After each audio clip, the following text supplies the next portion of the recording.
"Don't touch me," the black woman cried as the giant cowboy lifted the blanket and froze, her trembling hands hovering over the dying child beneath. The townsfolk whisper she's cursed, a dangerous healer whose touch brings either salvation or witchcraft. They've marked her for exile or worse. The giant cowboy, a war-weary marshal haunted by his own family's blood, has carried his fevered niece to the one person the town fears most. When mysterious sickness spreads through Silver Ridge's children, poisoning the very ground they walk on, these two outcasts hold the only key to survival. But the woman's gift reveals more than illness. It exposes deadly secrets someone will kill to protect. Will the marshal trust the healer's terrifying visions, or will prejudice doom them all before the truth can save the town? The morning sun cast long shadows across Silver Ridge's dusty Main Street as Etta Johnson knelt beside the dying horse. Her weathered hands moved with practiced precision, checking the animal's labored breathing while townspeople gathered in a suspicious circle. A curious child stepped forward, reaching toward Etta's medicine bag. She turned sharply, her voice cutting through the morning air like a blade. "Don't touch me." The child's mother yanked him back, her face twisted with disgust. Whispers rippled through the crowd like wildfire. Witch, cursed, dangerous. Etta had heard it all before. 3 years since she'd arrived in Silver Ridge with nothing but her grandmother's teachings and a fierce determination to survive. 3 years of living in the ramshackle cabin on the town's edge, tolerated only because her remedies worked when the town doctors failed. She finished her examination and stood, dust clinging to her worn dress. The horse would live, but the owner's gratitude came wrapped in careful distance. No direct eye contact. Payment left on a nearby post rather than handed over. The crowd dispersed, but their judgment lingered heavy in the air. Across the street, Marshal Buck McCoy watched from the courthouse steps. At 6 feet 8 inches, he towered over most men, his broad shoulders carrying the weight of recent appointment and old war wounds. The star pinned to his vest still felt foreign, a responsibility he'd never asked for but couldn't refuse. Buck had seen Etta's work before, watched her save lives with herbs and intuition that defied explanation. The town's suspicion puzzled him, though he understood its roots. Fear bred ignorance, and ignorance bred cruelty. His thoughts turned to Lily, his 12-year-old niece sleeping fitfully back at their small house. She'd been complaining of headaches lately, strange dreams about sickness seeping through the ground. Buck dismissed it as childhood imagination, but something nagged at him. Later that afternoon, the town council convened in the courthouse's stuffy back room. Councilman Jeremiah Blackwood pounded his gavel with unnecessary force, his pale face flushed with perpetual indignation. "We need to discuss the water situation," Blackwood announced. "Some residents are complaining about taste and smell." Etta stood from the back row, her presence immediately shifting the room's energy. Several council members shifted uncomfortably in their seats. "The water's contaminated," she said simply. "Something's poisoning the supply from upstream." Dr. Edgar Whitmore, a thin man with wire-rimmed spectacles, scoffed from his front row seat. "Primitive superstition has no place in municipal decisions." "Children are getting sick," Etta pressed on. "Headaches, fever, strange marks on their skin. The water's the common source." Blackwood's face reddened further. "We'll not have our town's policies dictated by folk tales and root medicine." Laughter rippled through the room, cruel and dismissive. Etta felt the familiar sting of humiliation but held her ground. Her grandmother's voice echoed in her memory. "Truth don't need approval to be truth." She left the meeting to whispered slurs and satisfied smirks. Outside, Buck caught up with her on the courthouse steps. "You really believe it's the water?" he asked quietly. Etta studied his face, searching for mockery but finding only genuine concern. "Something's wrong. I can feel it," Buck nodded slowly. Few people took Etta seriously, but her track record spoke louder than the town's prejudice. When she said something was wrong, it usually was. That evening, Buck's world shattered. He found Lily collapsed in their kitchen, her small body burning with fever. Strange red marks spread across her arms like twisted vines. She mumbled incoherently about poison seeping through the earth, her eyes rolling back until only whites showed. Buck carried her to Dr. Whitmore's office, his heart hammering against his ribs. The doctor examined Lily with clinical detachment, his instruments clicking against the metal table. "I'm afraid there's nothing to be done," Whitmore announced after an hour. "The fever's too advanced. Make her comfortable." "That's it," Buck's voice cracked. "There has to be something. Some illnesses are beyond medical science, Marshall. Accept it." Buck stared at Lily's pale face, her breathing shallow and labored. "Accept it." The words tasted like ash in his mouth. As he carried his dying niece through Silver Ridge's empty streets, one name echoed in his mind. The woman the town dismissed. The healer they mocked and feared. The outcast who might be Lily's only hope. Buck approached Etta's cabin as storm clouds gathered overhead, his boots heavy on the wooden porch. Through the window, he saw her preparing herbs by lamplight, her movements graceful despite the town's cruelty. He knocked softly, knowing this moment would change everything. The door opened, and Etta's eyes immediately found Lily's fevered face. "Please," Buck whispered, the words scraping his throat raw. "She's dying."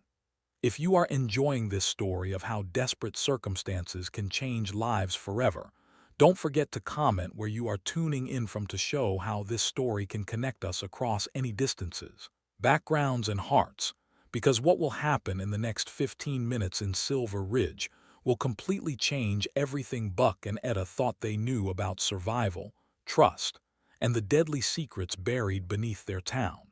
Etta stepped aside without hesitation, her cabin's warm light spilling across Buck's desperate face. He carried Lily to the narrow bed in the corner, her small body limp as a rag doll. "Don't touch me," Etta said softly, but her tone carried no rejection. "Not yet. I need to prepare." Buck's hands trembled as he laid Lily down.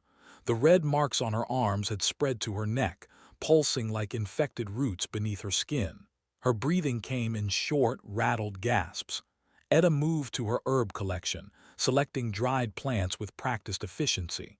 Sage for cleansing, willow bark for fever, but her grandmother's voice whispered warnings about cases like this. Some sickness ran deeper than herbs could reach. "She keeps talking about poison in the ground," Buck said, his voice breaking. "Strange dreams about the earth bleeding." Etta's hands stilled on the medicine bottles. Children often saw what adults missed, their minds unguarded against truths too terrible to accept. She'd learned that lesson 30 years ago on a plantation in Georgia. The memory surfaced unbidden. Her grandmother, Mama Rose, teaching 10-year-old Etta the gift that would define her life. The first time she'd touched a dying slave and seen not just illness, but its hidden source. The overseer's poisoned well. The deliberate contamination meant to cull the workforce. "Child, when you touch the sick, you touch their truth," Mama Rose had whispered. "But truth burns. It'll show you things folks kill to hide." Etta shook off the memory and turned back to Lily. The girl's condition was deteriorating rapidly. Conventional medicine wouldn't save her now. "I need your permission," Etta said to Buck. "What I'm about to do will seem impossible." Buck nodded without hesitation. "Whatever it takes." Etta pulled back the thin blanket covering Lily's fevered body. The moment her palms made contact with the child's burning skin, the world exploded into visions. Pain lanced through Etta's skull like lightning. Images flooded her mind in torrents of color and sound. She saw Silver Ridge from above, the town sprawling across the valley like a cancer. Underground, poisoned water flowed through hidden channels, seeping into wells and streams. The visions pulled her deeper. She saw the Silver Peak mine 3 miles north, abandoned after the cave-in 3 years ago. But the mine wasn't empty. Chemical barrels leaked their contents into groundwater, creating rivers of death beneath the unsuspecting town. Lily's memories merged with Etta's perception. The child had been drinking contaminated water for weeks, her young body absorbing toxins that adult systems might have rejected. But there was more. Other children showed early symptoms. The mayor's son, the blacksmith's daughter. A dozen more would fall within days. Buck watched in stunned silence as Etta's body went rigid, her eyes rolled back until only whites showed. Her breathing synchronized with Lily's, as if she were absorbing the child's suffering into herself. The visions shifted, showing Etta the contamination source. Not accidental seepage from old mining equipment, but fresh chemicals. Recent dumping. Someone was using the abandoned mine as a disposal site, turning it into a toxic grave that poisoned everything downstream. Etta saw faces in the swirling darkness. Men in expensive suits shaking hands with local figures she recognized. Money changing hands. Documents signed in secret meetings. A conspiracy that reached far beyond Silver Ridge's borders. The pain intensified until Etta thought her skull might split. But she held on, drawing Lily's sickness into herself while searching for the healing path. Her grandmother's training guided her through the maze of toxicity, showing her which organs were failing and why. 20 minutes passed like hours. Finally, Etta gasped and released Lily's hand, stumbling backward as the visions faded. Buck caught her before she could fall, his strong arms surprisingly gentle. "What did you see?" he asked urgently. Etta wiped blood from her nose, her voice hoarse. "The Silver Peak mine. Someone's using it to dump industrial chemicals, the poisons in the groundwater. That mine's been sealed for years." Not sealed. Hidden. Etta moved to her herb collection with renewed purpose, preparing a treatment based on what the visions had revealed. Lily's been drinking death for weeks. Other children too. Buck's face hardened with understanding. "You're saying someone's deliberately poisoning the town." "Not the town, the land. They want people to leave so they can buy property cheap." Etta mixed crushed roots with clean water from her private well. "Feed this to Lily every hour. She'll start improving by morning." "How can you be sure?" Etta met his gaze, her dark eyes blazing with certainty. "Because I took her pain into myself. I know exactly what's killing her." Buck stared at this woman who just performed what could only be called a miracle. The town dismissed her as a fraud, but he'd witnessed something beyond rational explanation. Etta had connected with his dying niece in ways that transcended normal healing. "Will the other children survive?" he asked. "Only if we stop the source." Etta's hands moved efficiently, preparing additional medicine. "The contamination's spreading. Every day we wait, more people die. Then we go to the mine. They'll never believe us." A former slave's visions against the town's established order. Etta shook her head. "We need proof they can't dismiss." Buck looked down at Lily, already breathing easier after her first dose of Etta's medicine. Color was returning to her cheeks, the angry red marks beginning to fade. "Then we get proof," he said grimly. Outside, storm clouds gathered over Silver Ridge, but inside the small cabin, something stronger than weather was brewing. An alliance born of desperation and trust. A partnership that would either save the town or destroy them both. The first drops of rain began to fall as Etta and Buck made their plans, neither knowing that tomorrow would bring dangers far worse than poisoned water. Dawn broke gray and threatening over Silver Ridge as Buck saddled his horse outside Etta's cabin. Lily slept peacefully inside, her fever broken and color returned to her cheeks. The miracle of her recovery had shaken Buck to his core, but it also confirmed what he'd suspected about Etta's abilities. "The mine's 3 miles north through rough terrain," Buck said as Etta emerged with her medicine bag. "Are you sure about this?" Etta swung onto her mare with practiced ease. "The visions don't lie. Someone's been dumping chemicals there for months." They rode in comfortable silence through the pine forest, their horses picking careful paths over rocky ground. Buck found himself stealing glances at his unlikely partner. Yesterday she'd been the town pariah. Today she was his most trusted ally. The Silver Peak mine sat in a natural depression surrounded by dead trees. What should have been a thriving forest looked like a graveyard, skeletal branches reaching toward the overcast sky.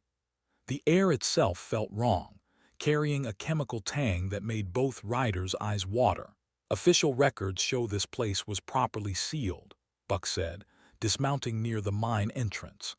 Etta knelt beside a nearby stream, her fingers trailing in water that ran an unnatural shade of green. The moment she made contact, visions flashed through her mind. Recent images of men in dark clothing hauling barrels from wagon beds, dumping their contents into the abandoned shafts. 2 nights ago, she whispered, they brought another load. Buck examined the mine entrance more closely. The official seal remained intact, but fresh tire tracks led around to the back side of the operation.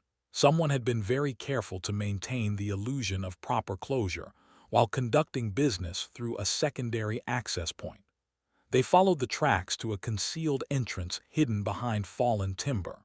The smell of chemicals grew stronger, burning their nostrils and making their horses nervous. Inside the mine, dozens of barrels lined the walls, their contents slowly seeping into the groundwater system. Industrial waste from back east, Buck read from the faded labels. Textile dyes, metal treatments, God knows what else. Etta touched the damp mine wall and immediately jerked her hand back. The visions that flooded her mind were darker than before, showing a network of corruption that reached far beyond Silver Ridge. Eastern companies paying local conspirators to dispose of toxic waste in remote locations where regulations couldn't touch them. We need to get back to town, she said urgently. More children are falling ill. The ride back to Silver Ridge confirmed Etta's fears. They encountered Dr. Whitmore's buggy racing toward the outskirts, carrying another fevered child. The doctor's face was grim, his usual arrogance replaced by barely concealed panic. Marshal McCoy, Whitmore called out, reining in his horse. The mayor's son has taken ill with the same symptoms as your niece. Strange markings, high fever, delirium about poisoned earth. Buck exchanged glances with Etta. Any idea what's causing it? Some sort of contagion, perhaps, though I must say it's remarkable how quickly your niece recovered. Whitmore's eyes flicked toward Etta with poorly hidden suspicion. Almost miraculous, one might say. Sometimes miracles happen, Buck replied evenly. After Whitmore departed, Buck and Etta continued into town where they found chaos brewing in the streets. Parents clustered in worried groups, sharing symptoms and fears. The blacksmith's daughter had collapsed during breakfast. The schoolteacher's twin boys were burning with fever. It's spreading faster than I expected, Etta murmured, counting at least 8 families affected. They made their way to the courthouse where Councilman Blackwood was holding an emergency meeting. The stuffy room buzzed with frightened voices as Buck and Etta entered together, their partnership drawing hostile stares from several attendees. The situation is clearly serious, Blackwood announced, his pale face flushed with authority. Dr. Whitmore believes we may be dealing with some sort of epidemic. It's not an epidemic, Etta spoke from the back of the room. It's poisoning from contaminated groundwater. The room erupted in angry mutters. Several council members turned in their seats to glare at her with undisguised contempt. We've already discussed your wild theories, Blackwood snapped. Superstition won't solve this crisis. Buck stepped forward, his badge catching the lamplight. I've investigated the Silver Peak mine with Miss Johnson. We found evidence of illegal dumping operations. Dr. Whitmore adjusted his spectacles nervously. Surely you're not giving credence to her primitive methods, Marshal.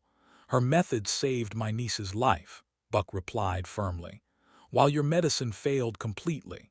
The room fell silent at this direct challenge to medical authority. Several parents looked between Buck and Etta with new interest, desperation overriding their prejudice. Even if contamination exists, Councilman Thornfield interjected, the mine's been properly sealed for years. I have the documentation myself. Etta felt the familiar tingle that preceded her visions. Thornfield's defensive posture, his too quick response, the way his eyes avoided direct contact. She'd seen men lie before, but this felt different, more calculating. The official entrance is sealed, she said carefully, but there are other ways in. Thornfield's face reddened. Are you calling me a liar, woman? I'm saying someone's been using that mine to dispose of industrial chemicals. The evidence is contaminating our groundwater and killing our children. The meeting dissolved into shouting matches as fear and prejudice battled against mounting evidence. Parents demanded action, while town leaders protected their reputations. Buck found himself in the impossible position of choosing between his official duties and the truth Etta had revealed.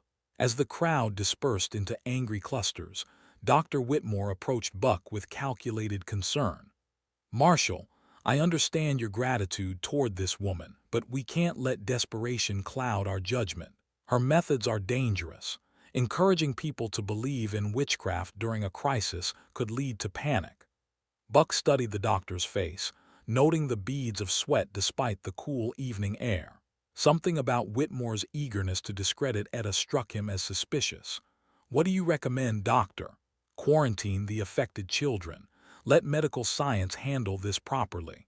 And if more children die while we wait for your science to catch up."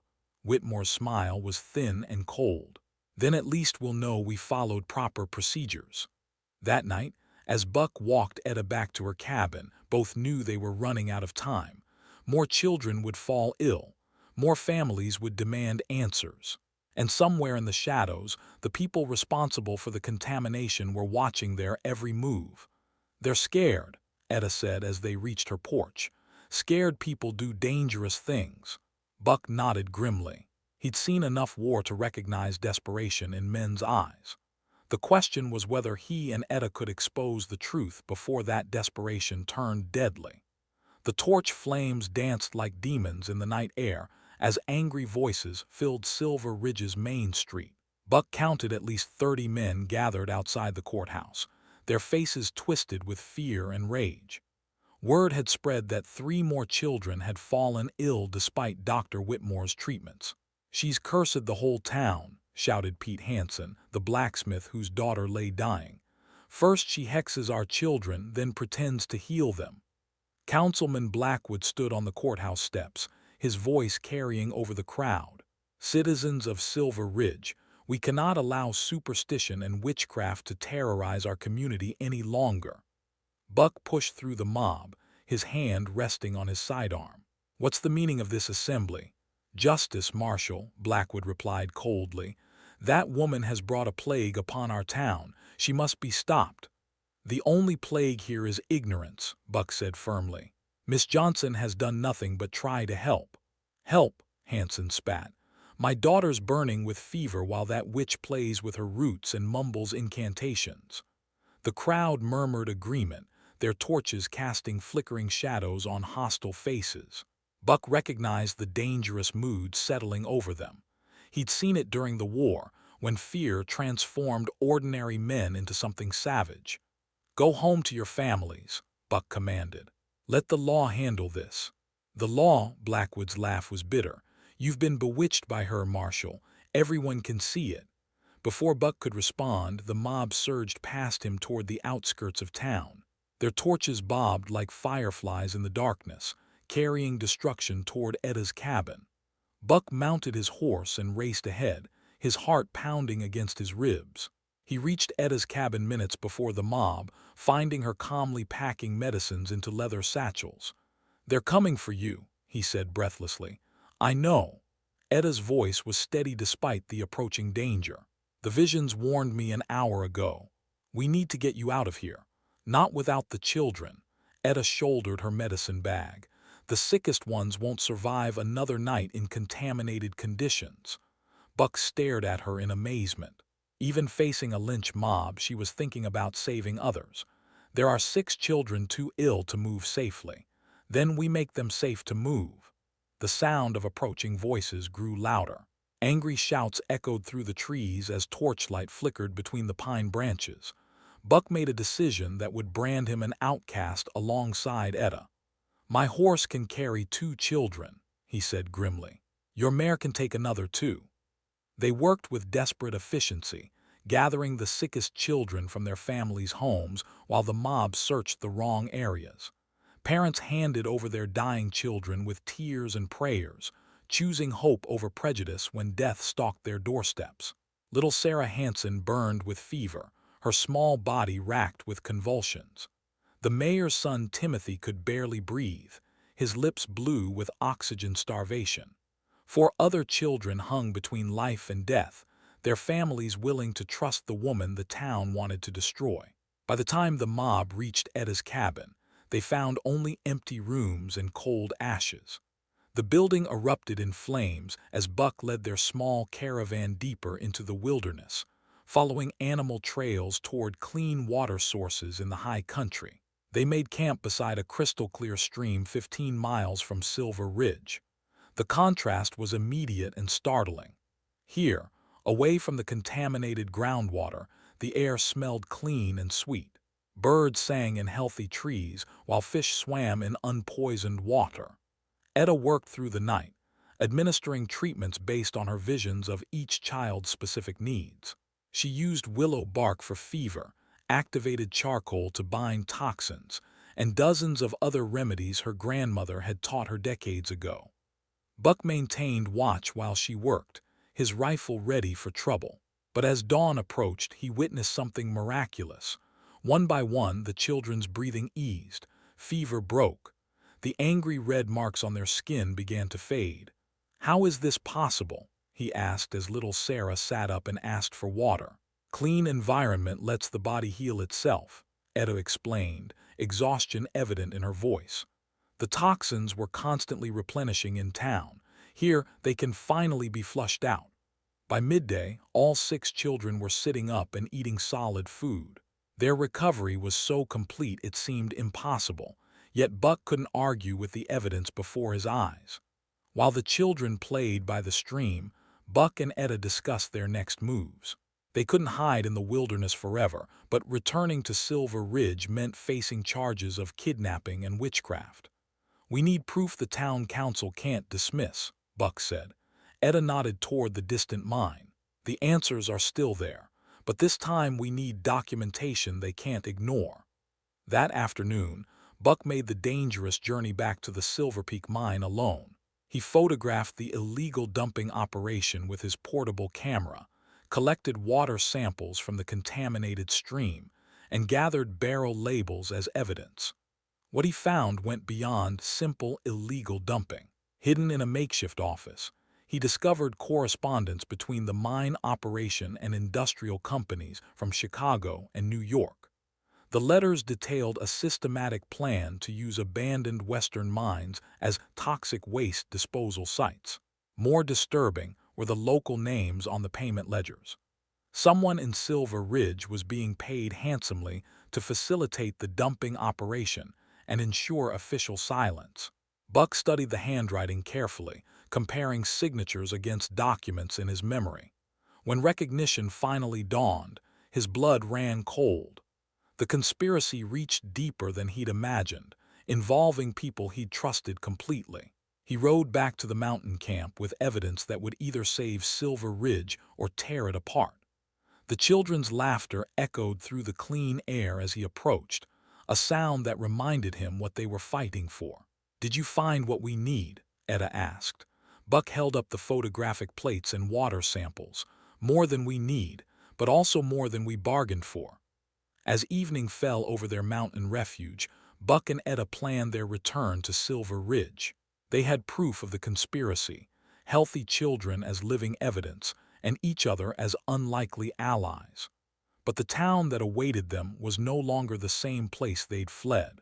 Fear and anger had transformed Silver Ridge into something dangerous, where truth would be met with violence and justice might come at the ultimate price. The clean mountain air carried the scent of pine and possibility, but tomorrow would bring them back to a poisoned town where powerful people had everything to lose. The children's laughter rang across the mountain meadow as Buck studied the damning evidence spread before him. Photographic plates showed barrels of toxic waste. Chemical analysis confirmed deadly contamination. But the payment ledger told the most shocking story of all. Dr. Edgar Whitmore's signature appeared on dozens of receipts, each one marking another shipment of industrial poison dumped into Silver Ridge's water supply. "It's not Thornfield," Buck said quietly, his voice heavy with betrayal. "It's the doctor." Etta knelt beside the stream, her hands trailing in the clean water as visions flooded her mind. She saw Whitmore in secret meetings with men in expensive suits. Eastern industrialists who needed remote locations to dispose of their toxic waste, a conspiracy that turned trusted healers into merchants of death. "He's been poisoning the town for months," she whispered, then pretending to treat the victims he created. Buck's jaw tightened as the full scope of the betrayal became clear.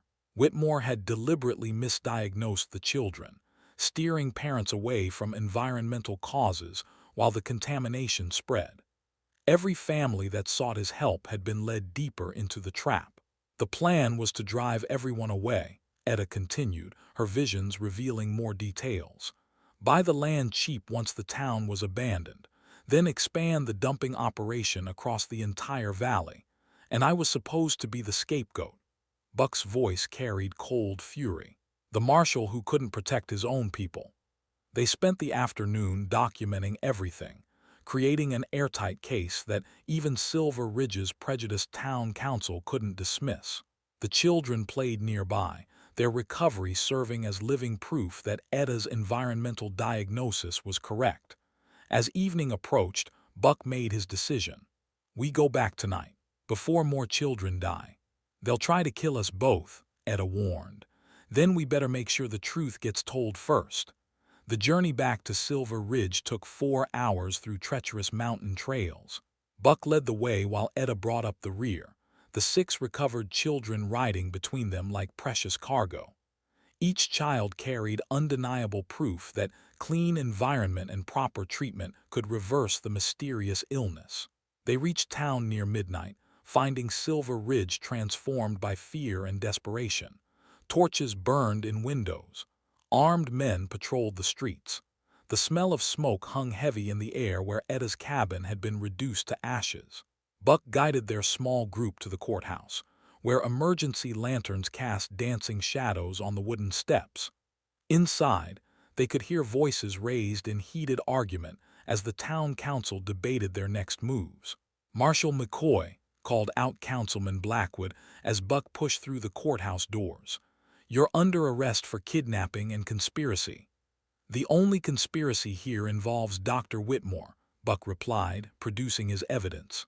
"These photographs show illegal dumping operations at the Silver Peak mine."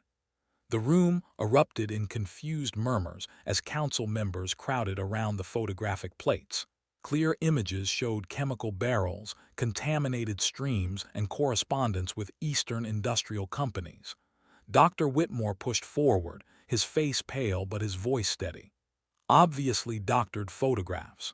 This man has been corrupted by that woman's influence." "Then explain this," Buck said, holding up the payment ledger. "Your signature on receipts for toxic waste disposal services." Whitmore's composure cracked slightly. "Forgeries. Anyone could have written those." But Etta stepped forward, the recovered children flanking her like a living miracle. Sarah Hanson ran to her father's arms, her skin clear and fever broken. Timothy Morrison hugged his mother, his breathing strong and steady. "These children were dying 3 days ago," Etta announced to the stunned crowd. "Now they're completely healthy. Clean water and proper treatment saved them." "Witchcraft," Whitmore said desperately. "She's cast some spell to hide their symptoms temporarily." "Then test them," Buck challenged. "Examine every child. Check their vital signs. Measure their blood pressure and temperature." Dr. Whitmore hesitated, trapped between maintaining his credibility and exposing his lies. Several parents stepped forward, demanding examinations of their recovered children. Etta moved closer to Whitmore, her dark eyes fixed on his sweating face. "Let me help with the diagnosis, doctor." "Don't touch me," Whitmore said quickly, backing away. But Etta was already reaching out, her fingertips making contact with his trembling hand before he could retreat. The moment they connected, visions exploded through her consciousness like lightning strikes. She saw Whitmore's secret meetings in vivid detail. His payments for facilitating the dumping operation. His deliberate misdiagnosis to hide the environmental cause of the illness. Most damning of all, she saw his plan to frame her as a scapegoat while positioning himself as the town's medical savior. "You've been paid $12,000 over 8 months, Etta said aloud, her voice carrying supernatural certainty. The money's hidden in a metal box behind the loose floorboard under your desk. Whitmore's face went ashen. That's impossible. No one knows about that. The admission hung in the air like a death sentence. Several council members stared at him with dawning horror while parents clutched their recovered children closer. "You poisoned our town," Blackwood said slowly. "You poisoned our children." "It wasn't supposed to happen this way," Whitmore protested. "The contamination was meant to be gradual, subtle. People would just get sick and leave naturally." "But children started dying," Buck said grimly. "So you decided to blame it on Etta. She was perfect." Whitmore's voice cracked with desperation. "A woman they already feared and hated. Who would question her guilt when the evidence was so obvious?" The courthouse erupted in angry shouts as the full scope of the betrayal became clear. Parents who had trusted their children's lives to this man now understood how completely they'd been deceived. Etta stood calmly in the center of the chaos, her hand still touching Whitmore's trembling fingers. Through her gift, she could feel his terror and guilt, the crushing weight of his crimes finally exposed to the light. "The industrial companies will send more waste shipments next week," she said, reading his thoughts. "Unless we stop them now." Buck stepped forward with iron shackles, his face hard as granite. "Dr. Edgar Whitmore, you're under arrest for conspiracy, poisoning, and attempted murder." As the shackles clicked around Whitmore's wrists, the town of Silver Ridge began to understand how close they'd come to complete destruction, and how an unlikely alliance between a giant cowboy and a gifted healer had saved them all from a fate worse than death. Dawn painted Silver Ridge's main street gold as federal marshals led Dr. Whitmore away in chains. His confession had unraveled a conspiracy stretching from Chicago to California, exposing dozens of illegal dumping sites across the frontier. The man who had sworn to heal had become a merchant of death, and justice would be swift. Buck stood on the courthouse steps, watching the crowd disperse with mixed emotions. 3 days had passed since Whitmore's arrest, and Silver Ridge was slowly transforming from a town poisoned by fear into something resembling hope. Marshal McCoy called out Pete Hansen, the blacksmith whose daughter had nearly died. "I owe you an apology, and her too." Hansen nodded toward Etta, who was examining children in the town square. Parents who had once crossed the street to avoid her now waited patiently in line, seeking her expertise for their family's health concerns. "Fear makes fools of us all," Buck replied diplomatically. "Still, we nearly burned an innocent woman based on ignorance and panic." Hansen's weathered face showed genuine shame. "How do we make that right?" Before Buck could answer, Councilman Blackwood approached with several other town leaders. Their expressions carried the weight of men forced to confront their own prejudices. "The town council has voted unanimously," Blackwood announced. "We're offering Miss Johnson the position of chief medical officer for Silver Ridge." Buck raised an eyebrow.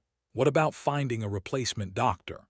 "We've sent word to Denver and San Francisco," replied Councilman Morrison. "But until someone arrives, we need Miss Johnson's expertise. Her methods saved our children when conventional medicine failed." Across the square, Etta finished her examination of the Morrison twins, both fully recovered from their brush with death. She moved with quiet confidence now, no longer hiding her abilities or apologizing for her gift. The transformation in community attitude was remarkable. Parents who had once whispered about witchcraft now praised her diagnostic skills. Children who had been warned to avoid her now brought wildflowers and thanked her for their lives. "She's still the same person she was a week ago," Buck observed. "Only difference is you finally see her clearly." "That's what shames us most," Blackwood admitted. "Her character never changed. Ours did." Later that afternoon, Buck found Etta by the stream where the town's new water supply flowed clean and clear. Federal engineers had rerouted the system away from contaminated sources, while cleanup crews worked to neutralize the toxic waste at Silver Peak Mine. "The town council's offer is generous," Buck said, settling beside her on the grassy bank. "Generosity born of desperation," Etta replied, though without bitterness, "but genuine enough. You're considering it." Etta watched children playing in the clean water downstream, their laughter carrying on the afternoon breeze. My grandmother always said healing was about more than medicine. It's about trust, community, belonging somewhere. And Silver Ridge could be that place. Maybe, if the change is real and not just temporary gratitude. Buck understood her caution. He'd seen communities transform under crisis only to revert to old patterns once danger passed. But something felt different this time. The town's brush with destruction had forced a reckoning too deep for easy forgetting. That evening, the entire town gathered in the courthouse for a dedication ceremony. Mayor Thornfield, cleared of suspicion once Whitmore's guilt was established, stood before the packed room with unusual humility. "We gather tonight to honor two people who saved our community," he began. Marshal Buck McCoy, who risked his career to pursue justice, and Etta Johnson, whose healing gifts preserved our children's lives. The applause was thunderous, drowning out any whispered dissent. Parents held their healthy children close, living reminders of how close Silver Ridge had come to catastrophe. "But tonight is also about accountability," Thornfield continued. "We allowed fear and prejudice to blind us to truth. We nearly destroyed the very person trying to save us." Etta stepped forward, accepting a hand-carved plaque declaring her Silver Ridge's first official chief medical officer. The title came with a salary, a house on Main Street, and most importantly, community recognition of her worth. "Don't touch me," she said softly to a young boy reaching toward her medicine bag. Then she smiled. "Not until you learn proper safety around healing herbs." The crowd chuckled at her gentle instruction, understanding now that her warnings had always been protective rather than dismissive. She knelt beside the child, beginning to explain different plants and their uses. Buck watched from the back of the room as Etta transformed from outcast to teacher, her knowledge finally receiving the respect it deserved. Other children gathered around, eager to learn from the woman who had saved their friends. "Marshall," called out Sarah Hanson, now completely recovered from her poisoning. "Will you help Miss Etta teach us about keeping the town safe?" Buck glanced at Etta, who nodded encouragingly. Their partnership had proven stronger than either could have imagined, bridging differences of race and background through shared commitment to justice. "I'd be honored," Buck replied. 6 months later, Silver Ridge had become a model for other frontier communities. The town's new environmental protection laws, drafted by Buck and Etta working together, prevented future contamination while ensuring sustainable growth. Dr. Margaret Chen arrived from San Francisco to serve as the town's conventional physician, working closely with Etta to combine traditional medicine with her intuitive healing methods. The partnership between Eastern medical training and indigenous knowledge created remarkably effective treatments. Etta's house on Main Street became a teaching center where she trained other healers in environmental health and diagnostic techniques. Her "don't touch me" warnings had evolved into careful instruction about proper preparation and respect for healing practices. Buck remained as marshal, but his duties expanded to include environmental enforcement and community health protection. His friendship with Etta had deepened into a partnership that transcended the town's former racial boundaries. On quiet evenings, they often sat by the clean stream, watching children play in water that sparkled with health rather than poison. The town that had once threatened to destroy them now protected them fiercely, understanding finally that true healing required both medical knowledge and moral courage. Silver Ridge had learned that salvation sometimes comes from the most unexpected sources, and that wisdom often speaks through voices society tries hardest to silence.